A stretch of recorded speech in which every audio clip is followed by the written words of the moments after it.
festival y mi 15ª, 9ª participación. Este es el día en el que tengo miedo por primera vez en este festival, aunque hablamos de todos los miedos en las coberturas de conflictos, en las guerras y una serie de cosas. Y tengo sensaciones muy raras y el objetivo de este festival justamente es abrir nuestros corazones y hablar de los miedos internos. Ese es el objetivo de este festival. No me equivoco, ¿no, Guillermo? No te equivocas. Y creo que en muchos casos ha cumplido con su objetivo. Así que como he abierto mi corazón el primer día con la entrevista de Holman Morris y en otras oportunidades, por eso me estoy confesando y quiero decir que tengo un miedo espantoso en este momento. Porque tengo miedo de lo que voy a decir, porque me está latiendo el corazón muy fuerte, porque sé que a ella también le está latiendo el corazón muy fuerte. Porque Ginette Bedoya Lima no es una colega para mí. Ginette Bedoya Lima para mí es una amiga y es una hermana en una cantidad de sentimientos profundos que solamente los compartimos nosotras dos. A Ginette la conocí en el año 2000, ella estaba trabajando en El Espectador y yo ya alguien me había comentado en Medio Oriente sobre su historia. Y cuando voy a visitar las instalaciones del Espectador, ella estaba en su box de trabajo y me la quisieron presentar y yo no quise hablar con ella. No quise enfrentarme nuevamente a un sufrimiento.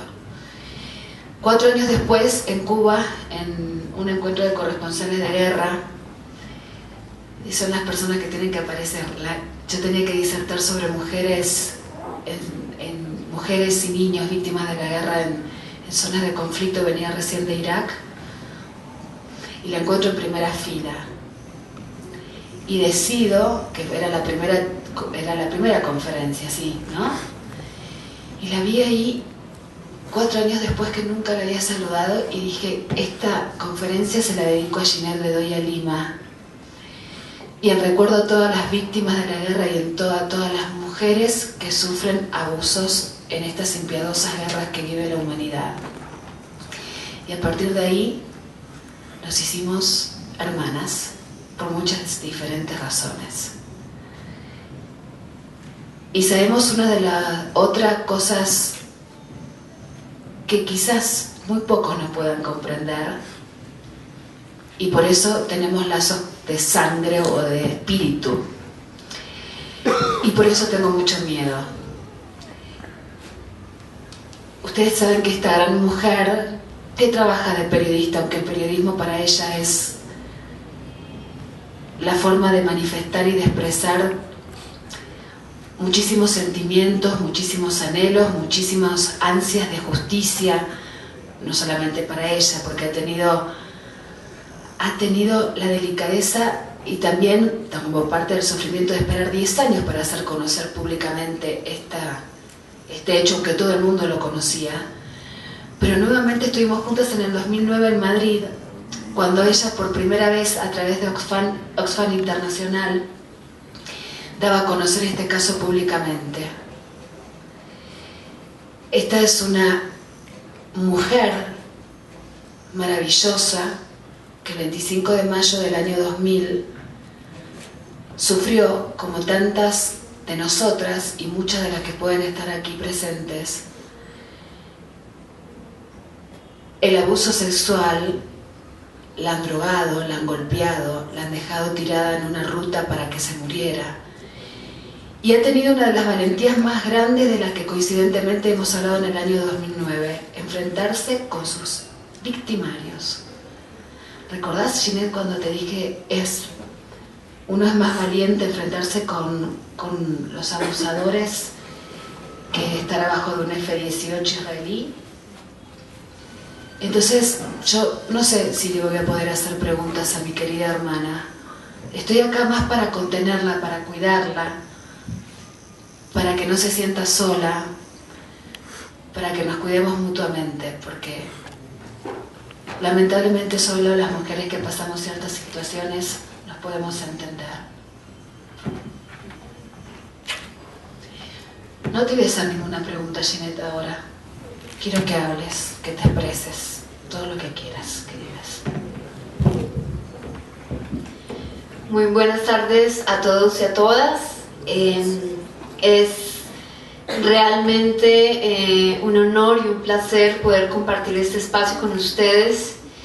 Creo que en medio de todo lo que he tenido que vivir en estos últimos 11 años, he aprendido que cada espacio de la vida, y me refiero a cada día a día, es muy gratificante y hay que disfrutarlo al máximo. Por eso este momento es tan especial, porque sé que además es un momento que no se va a volver a repetir, de poderlos tener ustedes acá, y sobre todo de poder ver a Karen, hacía ya 2 años que no nos veíamos, y como ella lo dijo, tenemos unos lazos espirituales muy fuertes, porque hay cosas que solamente las mujeres podemos entender, y más cuando asumimos seguir nuestra vida dejando un poco al lado esos dolores que nos marcan. Y creo que esa fue mi decisión de vida al día siguiente del 25 de mayo del 2000, después del secuestro, de la tortura, del abuso sexual del que fui víctima. Entendí, y en ese momento ya sabía, que el periodismo para mí era mi fortaleza, era mi causa, era mi motivación, pero sin lugar a dudas en ese momento se convirtió en todo. Estos 11 años mi vida ha girado en torno al periodismo, y tengo que confesar que sacrificando mi vida personal, dejando de lado a mi familia, una vida sentimental estable, el tener hijos, pero ha sido tan gratificante lo que yo he podido hacer a través del periodismo, que creo que la vida me ha compensado en eso. El poder contar esas historias de este país que nadie más cuenta, el poder llegar a esos sitios donde nadie más quiere llegar, el poder ponerle un rostro y un nombre a la guerra en Colombia. Creo que eso es algo que me llevaré y me llevo en el corazón si en este momento tuviera que partir de esta vida, y me iría feliz con lo que he podido hacer periodísticamente. El festival habla de miedos, entonces voy a hablar un poco de ese miedo que enfrentamos hoy las mujeres y que siempre hemos enfrentado a la hora de asumir que hemos sido violentadas, que hemos sido agredidas de alguna manera. Primero yo tengo que decir que la violencia no es solamente el abuso sexual como tal, no es la violación como tal. Hay cantidad de violencias contra las mujeres que en este momento nosotras mismas encubrimos. Es la violencia de palabra, es el rechazo en la casa, es la violencia intrafamiliar, es muchas veces sentirnos agredidas por nuestros propios hijos o por nuestros propios familiares, es la prostitución, es obligar a las mujeres al aborto, es llevársela a la fuerza a los grupos armados para que empuñen un arma. Son diferentes tipos de violencia que en este momento en el país tienen unas cifras escandalosas, y que lamentablemente ningún gobierno ha querido reconocer, y que el Estado ha dejado completamente en el abandono. Hay muy pocos estudios, yo diría que hay 3 estudios contados sobre cómo es la situación de violencia contra la mujer en Colombia. Un estudio muy aproximado que se hizo el año pasado, que lideró Oxfam con 8 ONGs más, habla de que entre el año 2001 y 2009 90.000 mujeres fueron abusadas simplemente por causas del conflicto. Sin embargo, las cifras que tienen varias organizaciones no gubernamentales, y basadas también en las cifras de medicina legal y de algunas denuncias, se cree que ese número es más de 400.000 mujeres en la última década abusadas a causa del conflicto. La mujer usada como arma de guerra. El simple hecho de violar a una mujer para hacerle daño a su enemigo. Y en estas cifras no entran para nada las cifras de violencia intrafamiliar y de otro tipo de violencias. Pero lo más escandaloso, más allá de la cifra de cuántas mujeres hemos sido abusadas o no, es el número de mujeres que no se atreven a denunciar por miedo. Se cree que el 82% de las mujeres nunca denuncia un abuso sexual o una agresión. Y los 2 últimos años de mi vida los he dedicado un poco a eso, a invitar a las mujeres a que no se queden calladas. Y la semana pasada viajé a Washington precisamente a presentar mi caso, y yo sin patrocinio de ninguna ONG, porque acá las ONGs a veces generan resquemores, por iniciativa propia y con mis recursos, empecé mi campaña, que es No es hora de callar. Ahora les voy a dejar un volantico para que miren el tema de las cifras y el tema del drama de las mujeres en Colombia. Y llegué a Washington con el propósito de presentar mi caso ante la Comisión Interamericana de Derechos Humanos, pero sobre todo hablar en nombre de esas 400.000 mujeres. En la comisión yo decía que de alguna manera era una víctima privilegiada porque soy la subeditora de justicia del periódico El Tiempo, tengo muchos contactos, soy una persona conocida, puedo relacionarme con gente de la fiscalía, del gobierno, de las autoridades, y aún así mi caso sigue en la impunidad. Nadie ha querido investigar, nadie ha querido sacar a la luz pública qué fue lo que pasó ese 25 de mayo del 2000. Y mi pregunta en Washington era, si eso le pasa a una mujer como Ginette Bedoya, ¿qué puede esperar una campesina? ¿Qué puede esperar una afrodescendiente? ¿Qué puede esperar una mujer indígena que viven en lugares tan remotos de este país, que muchas de ellas solamente tienen 2.000 pesos para alimentar a 4 niños? Muchos esfuerzos para visibilizar el tema, para decirles a las mujeres que no sientan miedo, por más que las acorralen todas las situaciones sociales que enfrentan, el temor al marido agresor, el temor a qué dirán mis amigas o qué dirán mi familia, el temor a que puedan decir mis hijos si se dan cuenta de que mi esposo me pegó, o qué van a decir de mi trabajo si saben que me violaron cuando salí y estaba esperando la buseta. Creo que son miedos que tenemos que empezar a romper, y la única forma de hacerlos es hablando, es visibilizando.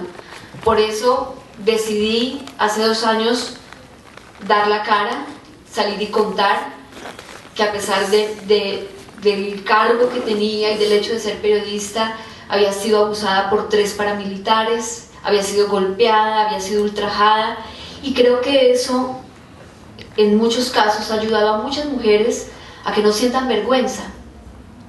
Hace 3 meses yo le di una entrevista a Manuel Teodoro en Séptimo Día.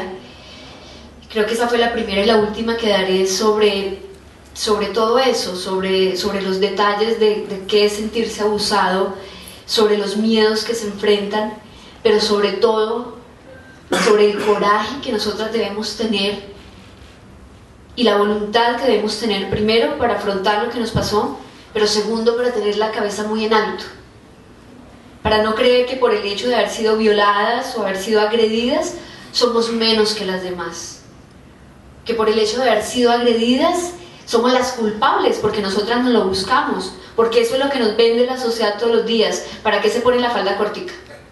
¿Para qué muestra el escote? Pero es que tenía el pantalón muy apretado, entonces lo provocó. Las prostitutas las violan por el hecho de ser prostitutas, y acá no han entendido que la prostitución es un trabajo y que la mujer tiene derecho a decir cuándo quiere y cuándo no. Y eso es todo un mito, eso es todo un tabú, y la gente no lo entiende. Hay muchos casos de prostitutas que conozco que después de haber atendido a su cliente y haber recibido su paga, han sido violadas por ellos mismos. Y eso en este país no se puede decir ni se puede denunciar porque ¿quién la mandó a ser prostituta? Entonces creo que son cosas que nosotros, y yo le hago un llamado especial a los hombres, tenemos que empezar a romper, tenemos que entenderlo. Tengo un caso dramático en este momento que fue denunciado por el padre de esta persona. Es una persona que trabaja en una entidad del Estado, además de una entidad de derechos humanos. Es una jovencita y su jefe lleva 8 meses obligándola a que tenga relaciones sexuales con él, porque si no la bota del trabajo. Y es una entidad del Estado. Y el papá decidió buscarme y decirme, a mi hija le está pasando esto, yo necesito que la ayude. Y como este caso habrán cientos de casos en esta ciudad y en todo el país. Y repito que el problema es no hablar. No hablar por ese temor de qué van a decir. No hay otro micrófono, ¿no es cierto? ¿Sí? Si no, cuando hablabas estaba recordando justamente cuando en el 2009 en Madrid presentaste el caso en Intermon Oxfam, ¿no? Sí. Y a ver si no estoy demasiado equivocada porque lo vivimos juntas, pero se me pueden ir los detalles, recibiste un mensaje elegante por parte de la embajada colombiana en España, diciéndote que era lo que ibas a hablar o demás, o lo que es lo que ibas a decir, porque obviamente esta conferencia de prensa iba a tener un impacto en la opinión pública muy fuerte. Era la primera vez que Jeanette hablaba, y te dijeron algo así como que tuvieras consideración de alguna manera porque el presidente Uribe estaba muy pendiente de tu caso, y vos le diste una respuesta muy concreta, que a un estado que no te... han pasado muchas personas, diferentes fiscales, y nunca te han dado una respuesta que tiene que ver con lo que hablabas anteriormente. ¿Te recibiste esa presión en ese momento y en otros? Sí, yo creo que en este momento de pronto las condiciones han cambiado un poco, pero a pesar de que mi secuestro no fue en ninguno de los dos gobiernos del presidente Uribe, del expresidente Uribe, creo que sí, siempre queda la sensación de que tenemos que mostrarte que se está haciendo algo por el tema. En los dos gobiernos del presidente Uribe nunca hubo una política clara de defensa de la mujer, o por lo menos yo nunca la conocí. En este gobierno ya nombraron una alta consejera para la mujer, pero esas políticas que están trazadas para la defensa de los derechos de la mujer pues simplemente no se implementan.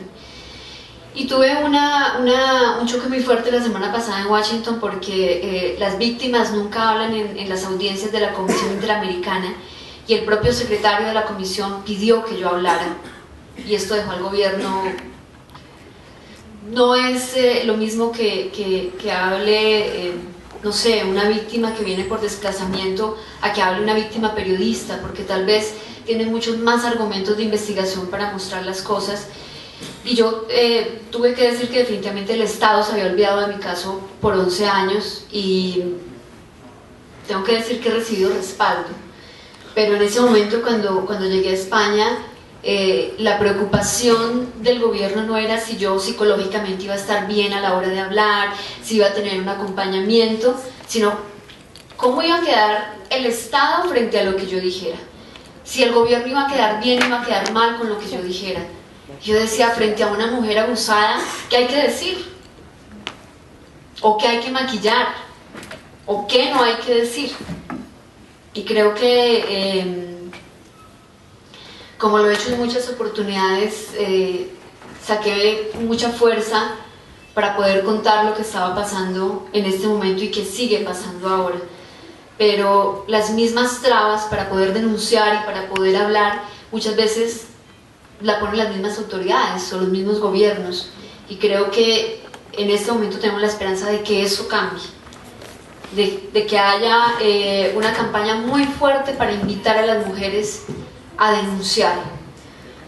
He dicho en las diferentes reuniones que he tenido y conferencias que por cada denuncia que no hagamos es como a una persona o un hombre que estamos amparando para que siga cometiendo los mismos abusos que hicieron con nosotras. Entonces el mensaje es muy claro. Hay que juntar todas las fuerzas de donde no las haya, pero hay que denunciar. No se puede uno callar frente a un atropello de estos. Y ante esto hay 25.000 niños nacidos de estos abusos sexuales en Colombia. O sea, el drama de la mujer y el drama aún más de estos niños nacidos de estos abusos sexuales. Sí, las investigaciones que se han hecho, y además que son, digamos, cifras muy bajas porque se ha tomado como referencia solamente 500 municipios en todo el país, dice que entre el 2001 y el 2009 nacieron 26.000 niños engendrados en una violación. Imagínense qué puede pasar por la cabeza de una persona, de un hombre, de una mujer que sabe que es producto de una violación. Yo tengo un caso que siempre lo he referenciado, que hablo de ella porque tiene una valentía inmensa. Ella es Mariana, es una jovencita de Medellín. En el 2001, 11 paramilitares la violaron a las 3 de la tarde en una cancha de fútbol delante de todos sus compañeros. Después de estas 11 violaciones, ella quedó embarazada. El día de la agresión no les bastó haber hecho todo lo que hicieron, sino que tomaron una navaja y le marcaron en su cara las siglas AUC, en la frente, en las mejillas, en los muslos, en el pecho. En medio de todo este recorrido que yo he hecho por Colombia, buscando casos de mujeres abusadas, la encontré a ella. Y la encontré escondida en una comuna de Medellín.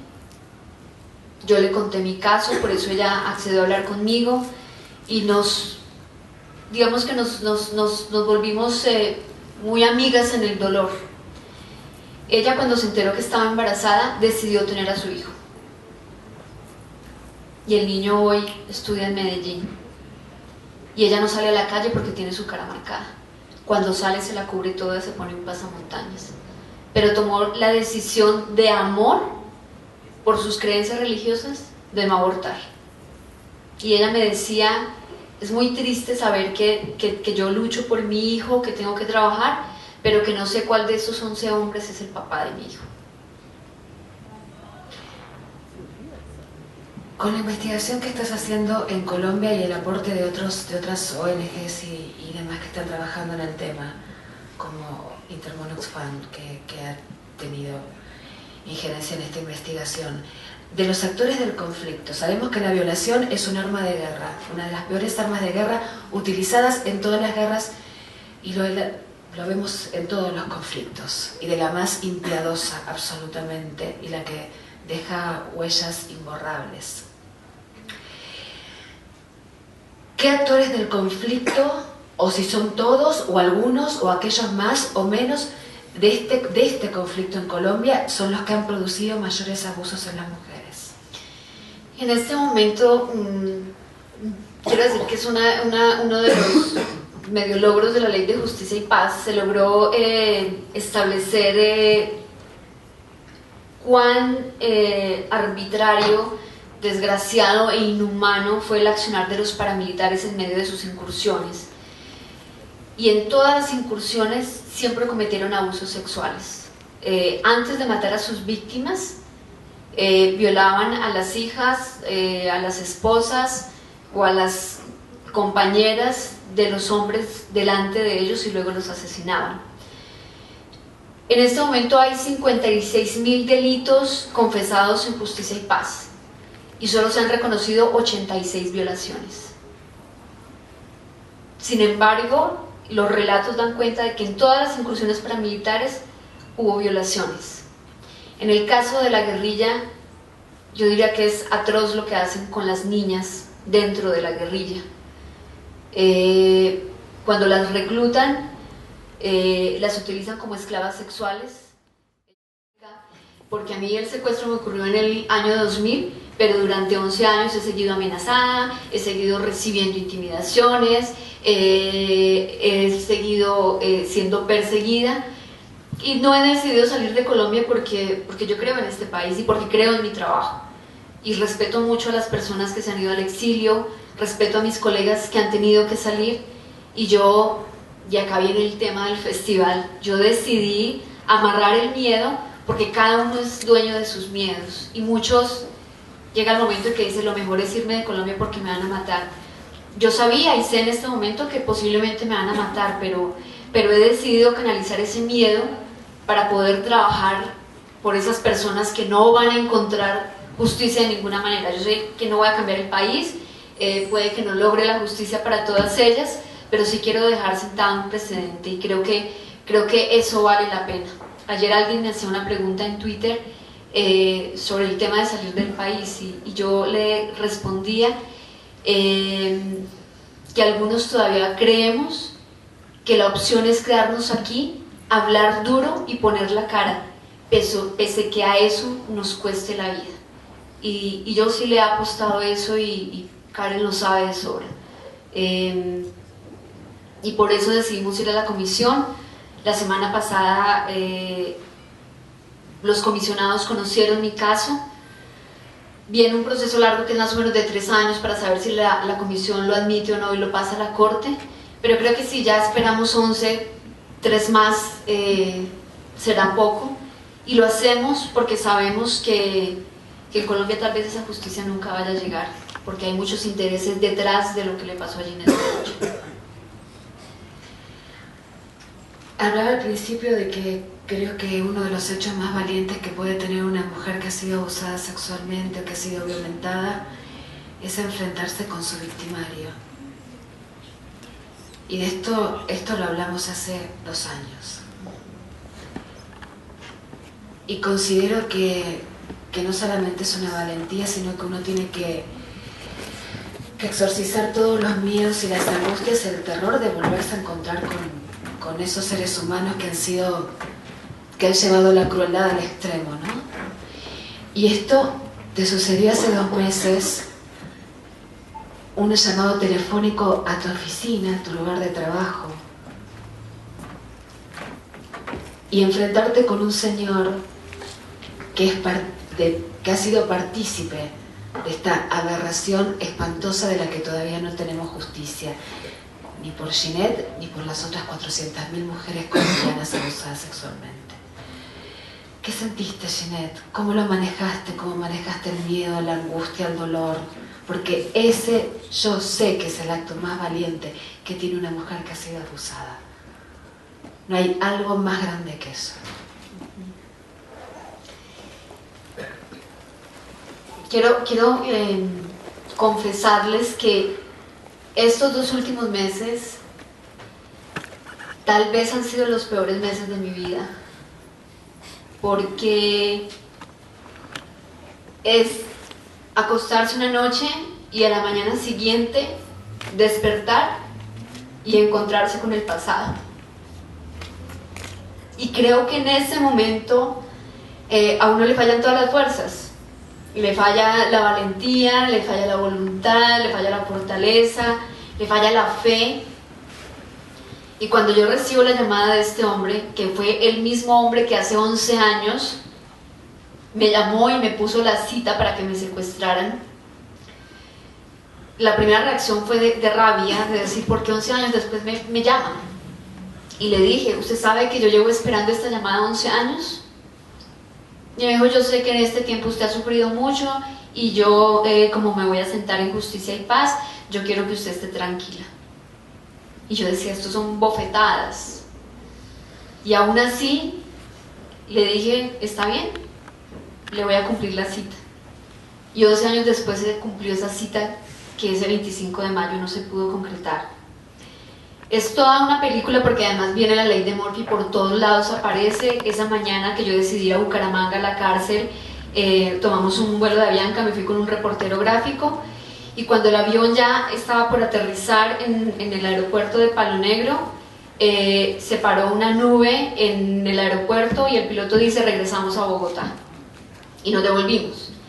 Y para mí eran las horas más largas de mi vida, y yo lloraba, yo estaba desesperada, y el reportero gráfico me decía, que además es la persona que siempre me acompaña en mis trabajos de combate, me decía, has esperado 11 años, un día más no importa, mañana regresamos. Y yo decía, tiene que ser hoy. Cuando aterrizamos en Bogotá, el piloto dijo, vamos a esperar 10 minutos para saber si el clima cambia, y le dijeron que sí, despegamos nuevamente. Llegando nuevamente le dijeron que definitivamente la nube no se había quitado, dimos un giro para regresar a Bogotá, y yo digo que son cosas de Dios, porque creo ciegamente en Dios, porque ha sido mi apoyo, ha sido mi fortaleza. No sé el piloto por dónde se metió, había un huequito en medio de la nube y aterrizó, horrible, pero aterrizó, y Y yo decía, era hoy, o sea, el día tenía que ser hoy. Y después todo el momento desde el aeropuerto hasta la cárcel, mientras me reseñaron, entrar a la oficina del director, en la cárcel hay una pantalla gigante con todas las cámaras de seguridad, y el director me dice, quiero que vaya mirando cuadro a cuadro, porque desde que salga de la celda hasta cuando llegue a la puerta de la dirección, él va a ir apareciendo, y es para que lo vea. Y yo lo veía apareciendo en cada cuadro, y a mí el corazón se me iba a salir, y yo pensaba, me voy a desmayar, ¿qué voy a hacer? Y le voy a pegar una cachetada. No sabía qué iba a hacer. Y cuando él llegó, me extendió la mano y me saludó como si nos conociéramos de siempre. Y yo le di la mano por cortesía, porque además sabía que venía y una hora dramática que era entrevistarlo, que era lo más paradójico, y que lo hablamos muchas veces en el periódico. Era la víctima frente a su victimario preguntándole por qué me hizo esto, por qué me pasó. Y empezamos una conversación, yo le hice la entrevista, tal vez ustedes, algunos la vieron publicada en el periódico El Tiempo hace 20 días, un mes, y empiezo a cuestionarlo y empiezo a preguntarle por mi propio secuestro. Y en ese momento yo pensaba, yo he entrevistado en estos 15 años de ejercicio periodístico a toda la gente que se puedan imaginar. Entrevisté al Mono Jojoy, a todos los jefes guerrilleros, entrevisté a jefes paramilitares, he entrevistado a toda la gente que ha tenido el poder en este país, y decía, hoy esta entrevista es la entrevista más especial de mi vida. Estoy sentada frente al tipo que me puso la trampa para que me mataran. Él me dijo quiénes habían ordenado el secuestro, y al final de la entrevista me dice, quiero decirle que yo no soy responsable, pero quiero que me perdone, en nombre de las autodefensas, y ojalá algún día pueda perdonar a los que le hicieron esto. Y yo, no sé, o sea, en ese momento me sentía tan humillada y tan impotente que no podía contestarle nada. Creo que el director de la cárcel se dio cuenta, porque mi rostro le decía todo, y lo esposaron y se lo llevaron. Y tuve esa entrevista ahí guardada. Esa entrevista fue el 5 de mayo, y la tuve guardada como un tesoro, esperando a que él dijera algo en la fiscalía. Nunca lo dijo, y por eso tuvimos una larga conversación con Roberto Pombo sobre, éticamente, qué representaba publicarla, cómo la iba a ver la gente, pero también entendimos que era necesario, que la gente tenía que saber qué estaba pasando conmigo y con mi caso y con estos personajes, y por eso la publicamos. Ese fue el primer enfrentamiento con uno de mis victimarios, pero el peor ocurrió el 5, 6 y 7 de septiembre pasados, hace 2 meses, cuando el CTI de la Fiscalía me llamó a decirme que había localizado a uno de los secuestradores. Inicialmente lo tuve que identificar fotográficamente, era uno de ellos, y el 5 de septiembre tuve que ir a la Fiscalía a verlo frente a frente, y era el segundo violador. Y cuando lo vi yo sabía que era él. Él, en gran parte del viaje al que me llevaron, tenía el rostro cubierto, y yo pedí que lo hicieran hablar para escuchar su voz. Y cuando dijo su nombre, era la voz de él. Empezamos las audiencias, esto fue en Justicia y Paz, y durante 3 días yo tuve que escuchar la confesión de él, porque lo admitió. No admitió la violación, pero admitió el secuestro, y tuve que escuchar cómo contaba cómo me iba a matar esa mañana del 25 de mayo. Y empezó su relato, dónde había recogido la pistola, dónde había recogido el fusil, en qué parte de mi cabeza tenía que dispararme, quién le tenía que contar yo cómo iba vestida para identificarme, y en dónde tenía que matarme. Cuando yo escuché esto, quedé sumida en una depresión tan profunda y en un dolor tan profundo que creí que no iba a seguir adelante.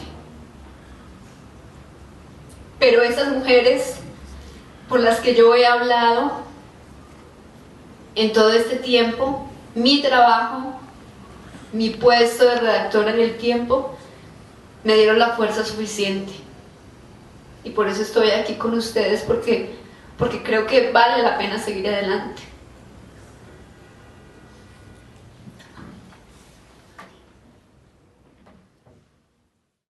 se siente y cuál es el sentimiento es casi que imposible. Pero creo que por una o por 10 que seamos capaces de ir a hacerlo, de ir a verles la cara, vale la pena porque lo estamos haciendo por esas otras que no van a tener ni la oportunidad o que no les va a alcanzar la fuerza para hacerlo. Por eso creo que es necesario. Y por eso creo que es necesario compartirlo, hablarlo, decirlo, que no siga siendo un tabú, que no sea siendo algo oscuro que se deja en el cuarto debajo de la cama. No hay que sentir vergüenza. Dolor se sentirá mucho toda la vida. Estas son cosas que no se borran ni del cuerpo ni del alma. Pero poderlo decir y poderlo expresar, creo que es un acto no por uno, sino por las que no lo pueden hacer. Por eso yo he decidido hacerlo.